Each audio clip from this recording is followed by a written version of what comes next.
வசனத்தை வாசிங்க. அதே சங்கீதத்துல 19வது வசனத்தை வாசிங்க. தேவரீர் என் நிந்தையையும் என் வெட்கத்தையும் அவமானத்தையும் அறிந்திருக்கிறீர். என் சத்துருக்கள் எல்லாரும் உமக்கு முன்பாக இருக்கிறார்கள். கர்த்தர் சொல்றாரு பாருங்க, நான் உன் அவமானத்தை அறிந்திருக்கிறேன், உன் வெட்கத்தை அறிந்திருக்கிறேன், உன் மேல போட்டிருக்கிற நிந்தையையும் நான் அறிந்திருக்கிறேன் என்று கர்த்தர் சொல்லுகிறார். அறிந்தவர் சும்மா இல்ல, உன் நிந்தையை கர்த்தர் புரட்டி போடுவா.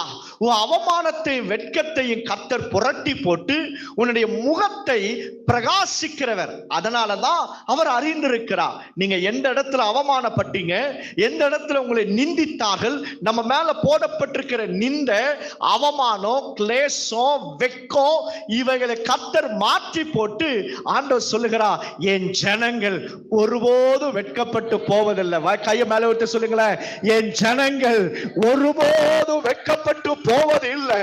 ஆண்டவரே, எங்களை வெட்கப்படுத்தாதபடிக்கு கிருபையாய் வழி நடத்துகிறீரே, உமக்கு ஸ்தோத்திரம், ஸ்தோத்திரம் ஆண்டவரே.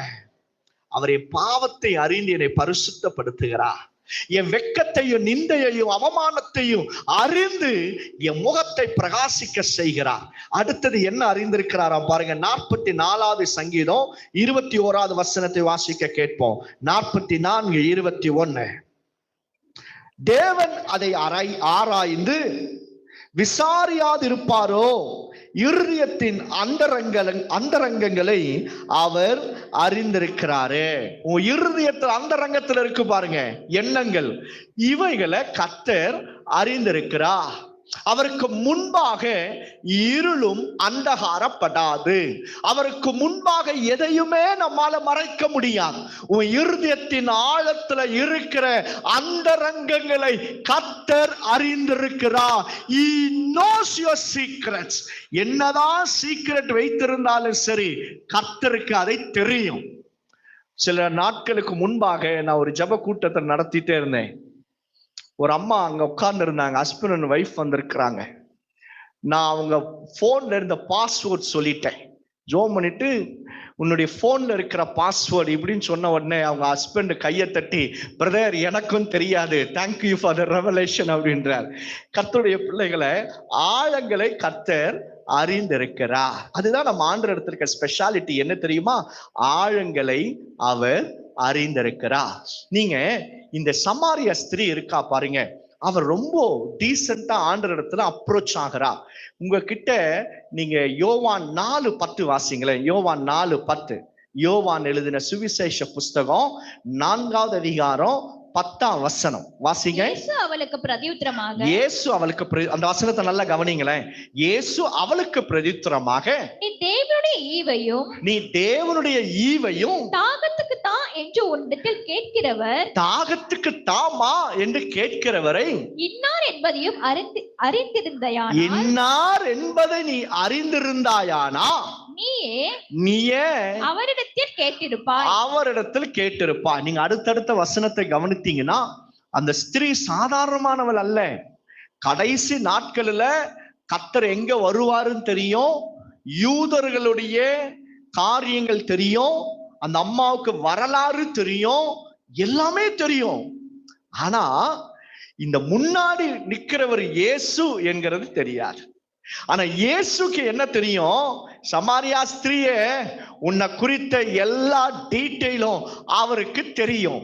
நீ ஏன் மத்தியான நேரத்துல குடத்தை எடுத்துட்டு யாக்கோபின் கிணத்து நண்டல ஏன் வந்திருக்கிற என்கிறதையும் அவர் அறிந்திருக்கிறார்.